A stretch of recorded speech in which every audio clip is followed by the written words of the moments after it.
Happy Monday, everyone. Welcome to LinkedIn Life Live. And today we're going to kick it off. We're going to actually do a two-parter. So this is part one on social listening.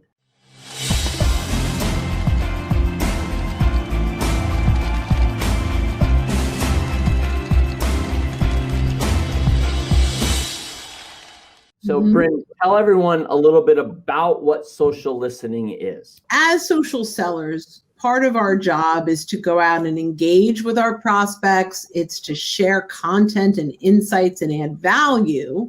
But one of the mistakes we make is we tell them what we want to tell them instead of really identify what is it that they want to consume. So social listening, which it goes way beyond LinkedIn.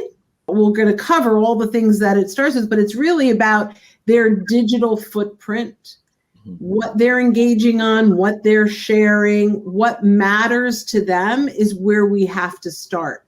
So before we engage, we need to socially listen. So where are we beginning on this topic, Bill? With Sally Joe, with Googling. That's where it all starts. So you Google the company and you look at the news and events that are happening. Are they featured in? They're typically, are they on any news? You want to read that. You want to take out of that what's important to them, what's happened to them. And many times just by understanding, again, where they are and the situations they're in and maybe the monies they've recently received. You can get so much information this way that when you begin that conversation with them, you can be an informed listener versus someone who just asks random questions. Be an informed listener so then you can ask really strategic questions that lead them to finding out more perhaps about how maybe their particular role is impacted by the challenges the company faces. I love that. Yep. You can see events they're attending often, or if they're sponsoring, that you can see press releases. One of the things you mentioned that I love is funding opportunities or mergers and acquisitions. Right? It all comes back to your brilliance, because that was a great tip. So next, we're going to go to something that's kind of a subcategory of that, yet it covers the news too. And that's Google Alerts, which are a great way to socially listen for content that's published both from and about the companies and individuals that you're interested in. So the content is delivered straight to your email box, so you don't have to go to Google to do it. It comes to you. That's nice in that you set up exactly what you want to see. So, for example, you want to see alerts about Amazon, but only about their web services. You could set up an alert specifically for Amazon and web services or AWS. And if you're in that field, you know exactly what that is. You'll start making up a Google alert by determining the keywords and key phrases that you want to search for, like from the example that I just said. So besides keywords and key phrases, though, you can set things like how often you want the alert sent to you, what region of the world you want to search. Google Alerts are a great way to have Google and that Google News section that Sally Joe talked about do the searching work for you when it comes to company content. You can always then fine-tune your alerts to make them razor sharp. So to start setting it up, all you have to do is Google Alerts Setup. A Google Help page on alerts should be the first result. Just click into that and go from there. And the best thing of all, it's free. So I love what you said. I think that's awesome. One of the things that I started doing, so we're listening to industry, as you mentioned, of our clients. Consider listening to the industry of their clients. What's happening? So if you sell to web services people, maybe identify what e-commerce is doing, because they sell to e-commerce. So a great way to start conversations to social listen about what they care about. They certainly care about their industry, but they also care about the client's industry. So if we can create information or identify information that can start conversations around whom they sell to, it's a game changer. So that's why it's a good thing. There's up to 1,000 searches there too. Yeah, that's amazing. Thanks so much. So now we've talked about Googling the company in the news and Google Alerts to find information about the company. Another great place to socially listen is their website. And this is chock full of information that you can find out. When you go visit the website, you're going to look at their about section, see their mission and vision statement, see what they care about and what direction the company is heading in.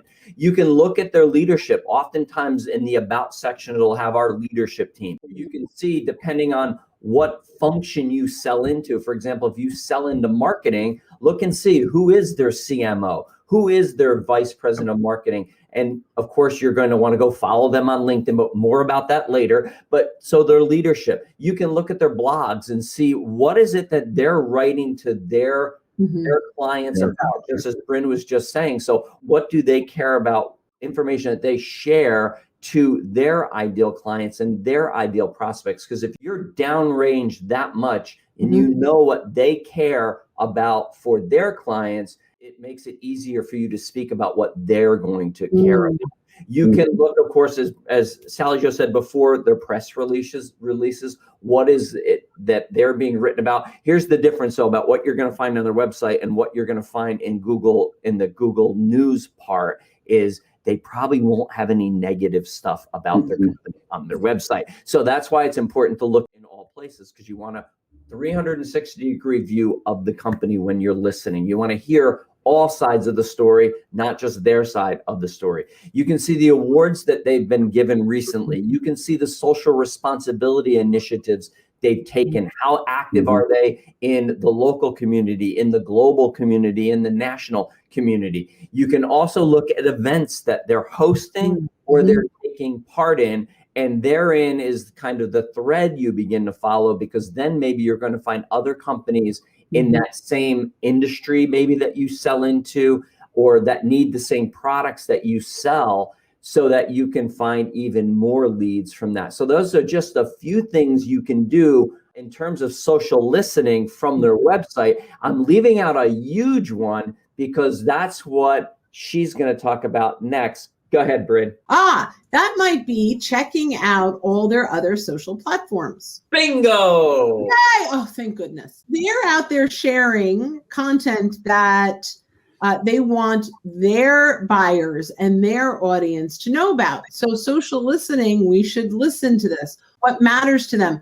So we teach a lot about LinkedIn. So look at the activity in the individual's feed. What are your buyers sharing and what are company pages sharing? But also look at Twitter, right? The company has probably a big presence on Twitter if they're a bigger company.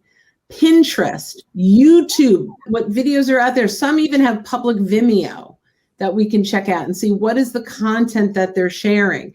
And there are lots of other platforms that maybe even industry related where they're showing up. So it's important to look at what are they putting out in the world? What is the face that they want everyone to see? So as Bill mentioned, it starts on their website, but their social media platforms, not only are they probably a larger volume of information there than there would be on the website, it's usually even more up to date. So you get kind of almost real-time happenings. And sometimes it's even reactive to what's going on out there too. So some of the things, they may comment on a story or something like that. That type of thing is never going to show up on a website, but it will show up in their socials. So I love that you just said that, because I totally left that out, and it's vital. It's not just what they're sharing, but where they're engaging. What are they retweeting? On Instagram, what are they putting big hearts on, right? Like, what are they on LinkedIn? Right? What are they commenting on? It isn't just their own feed, it's their engagement. So thank you. That was awesome. So this was part one of the 2-part series on social listening. Next week, tune in, because we're going to go through another 4 tips on how to appropriately social listen, so that you can start to identify what your buyers really care about and start conversations around the content that they want to consume. And we look forward to seeing you next week. Bye, everyone.